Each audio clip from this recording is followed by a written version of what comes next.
Assalamualaikum warahmatullahi wabarakatuh. Saya Mutiara Safitri dan saya Muhammad Erdi Kami akan mempresentasikan komputasi statistik proyek UAS kami yang mengambil dataset dari Kaggle, yaitu dataset inventory. Baik, kita teman-teman langsung aja ke poin pembahasan kita.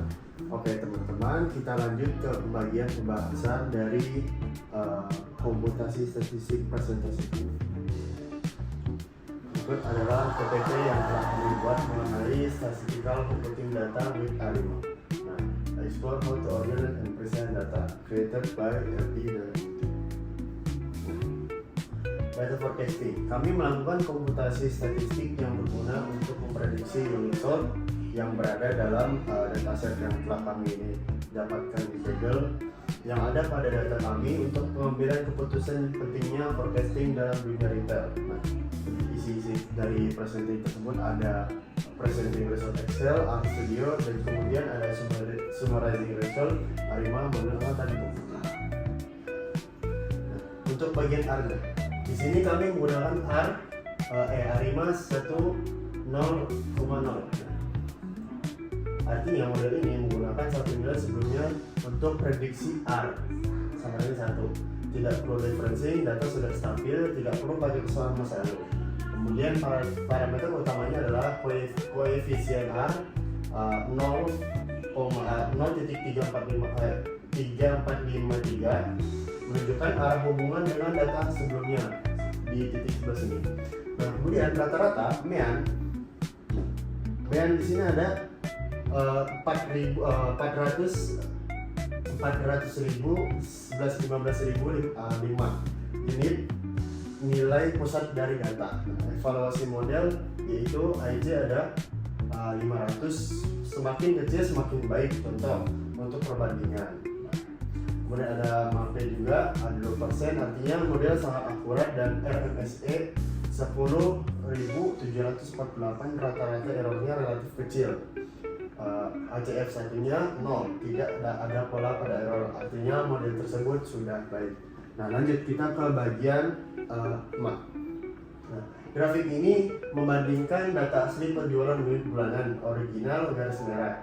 Nah, dengan hasil perataan penggunaan moving average periode 3 itu periode 3 bulan atau MA3 garis biru muda. Nah, di sini kita bisa melihat di grafik ini bahwa terdapat garis merah dan juga garis biru.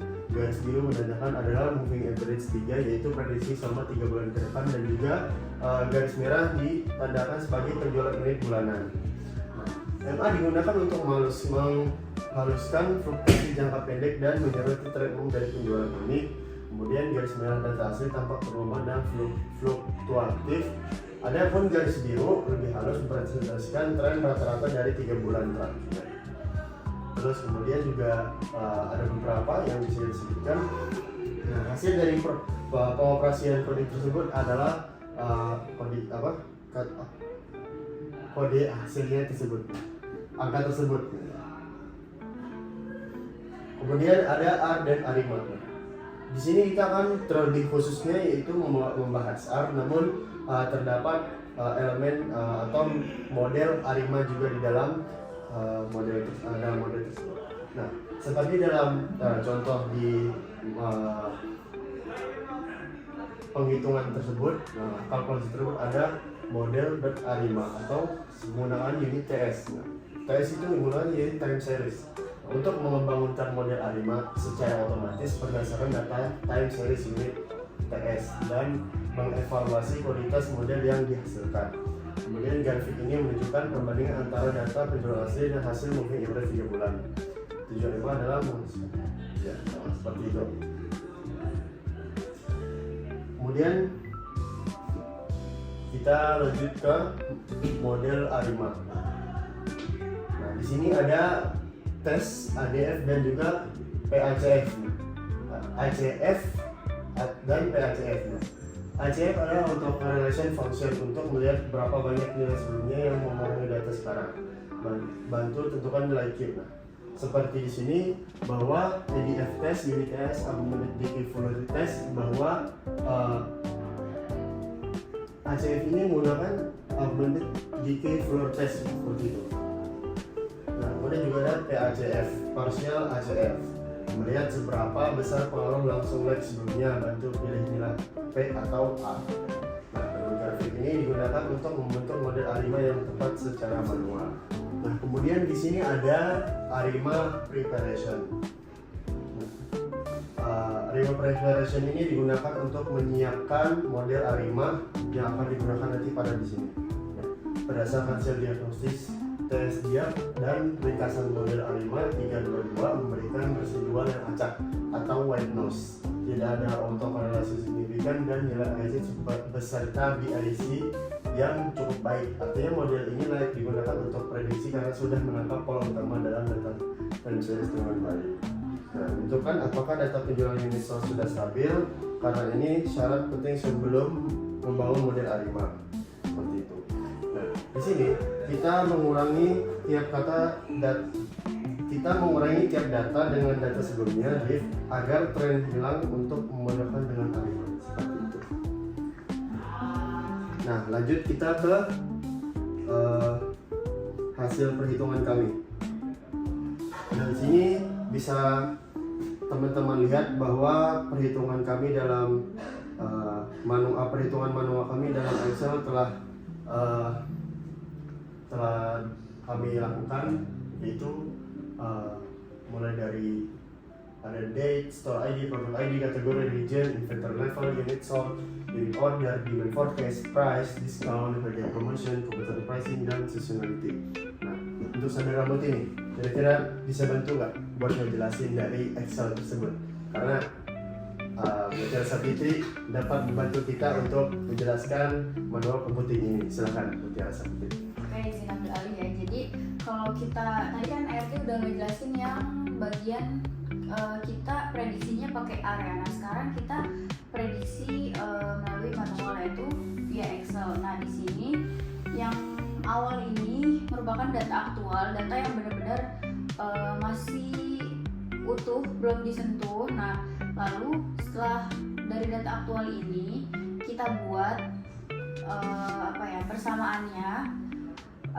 Nah, X1 ini itu merupakan inventory level, X2 itu unit order, X3 itu demand forecast, X4 price, X5 discount, dan yang terakhir X6 itu competitor pricing. Nah, Y ini jadi yang mempengaruhi kita dalam mengolah data ini yaitu unit sold. Jadi yang dijadiin Y itu unit sold. Nah, ini merupakan yang sudah kita cari dari X1 sampai ke X5 dan X6. Nah, lanjut, ini udah kita cari, udah kita kali-kali, dan dari hasil semuanya ini kita sum, kita jumlahkan totalnya nih. Misalnya X1 itu berapa sampai seterusnya sampai X5 dan X6. Nah, sedangkan apa sih yang kita cari, apa sih yang mau dicari? Nah, ini kita udah nulis. Nah, ini yang mau dicari, sigma Y A plus B1 X1, begitu seterusnya sampai B6 X6. Kenapa sampai B6 X6? Karena kita pakai X-nya itu sampai 6 tadi yang kita bilang sampai demand forecast. Nah, lanjut, ini rumusnya dari intercept sampai untuk mencari B6. Nah, setelah itu kita udah tulis rumusnya, kita pakai matrix. Kenapa pakai matrix? Karena X kita banyak banget. Karena rata-rata orang X-nya cuma sampai 4 atau enggak 3, 2, tapi kita sampai 6, makanya disaranin untuk pakai matrix. Karena kalau pakai persamaan itu bakal lama banget prosesnya. Jadi kita ambil buat pakai matrix. Nah, ini kita jumlahin. Gimana cara cari matrixnya? Ini sesuai dengan rumus yang ada di sini.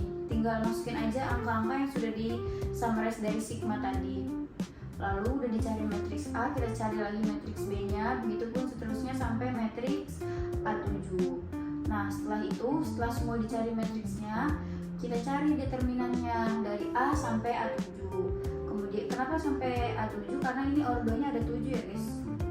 Terus habis itu kita cari nilai B1 sampai B6 dan ketemulah ini. Ini nilai A, ini nilai B1, ini nilai B2, B3, B3, B4 sampai seterusnya. Lalu hasilnya dari semua itu, ini model regresinya. Y sama dengan min 31 segini. Nah ini X1-nya, ini X2-nya, ini X3-nya, ini X4, X5 dan X6. Nah kemudian Bapak suruh kita coba lakukan prediksi. Nah kita prediksi nih, kalau di data kita itu cuma sampai tahun 2019. Nah kita mau tahu dari tahun 2019 sampai seterusnya itu bakal gimana penjualan unit sold. Nah ini kita cari. Jadi X-nya ini tahun 2021. Kita mau coba prediksi tahun 2021. Kemudian Y. Nah ini itu dapatnya dari sini, dari A ini intercept. Nah ini juga dari B1 dikali 21. Itu pun seterusnya sampai B6. Kemudian ini semua di sum dan ini hasilnya itu 37.000. Jadi kemungkinan di tahun 2021 unit sold itu akan naik penjualannya menjadi 37 berapa tuh? 37 sekian. Intinya penjualan kita di tahun 2021 itu akan naik. Itu aja kalau dari penjelasan Excel manualnya. Oke, terima kasih Mutiara Safitri telah menjelaskan manual computing dari Excel hasil dari data yang telah kami dapatkan, yaitu inventory retail stock. Nah, sekian, terima kasih dari presentasi kami. Saya Muhammad Yadri Hatami. Saya Mutiara Safitri. Kami pamit mundur diri. Wassalamualaikum warahmatullahi wabarakatuh.